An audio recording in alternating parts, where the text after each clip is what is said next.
I want to add 2 more buttons inside of my form to select whole content and delete it. Of course, you know that if I go record macro 2 is fine, okay? I could press Ctrl or Command A and note that if I press backspace, although it's gonna remove or delete, these commands are different. I stop recording, go to Visual Basic. Inside of your macro, look at here, we have select the whole story at the same command. And note that by pressing backspace, we generated different command with delete. It doesn't matter actually this section because we had only one character, I could remove it. So both are similar on content, but as you know on the table as an example, it is different. If I create a table and add some content, you know, if I select my table and press delete, it will remove the content, but if I press backspace, it will remove the whole table and contents. So they are different. That depends on you what do you need, yet you could use both codes.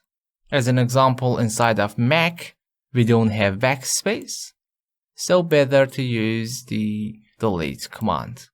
So I cut this command, right click, cut, go to user form. I want to add one more button here, Control drag, and press enter or return key to change the caption. Let's say select all, alright, and double click. This is my second command button, paste the code, select the whole story, and one more for deleting content. Select it, right click, cut. We don't need this, okay. Form, Control or Command drag, and this is for, let's say, clear or delete. Okay, double click and paste it.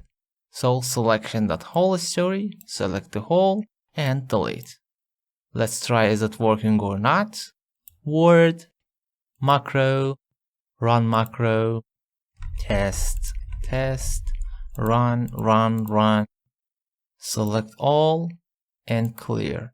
Although you won't see the result of selecting for highlight, but it is working.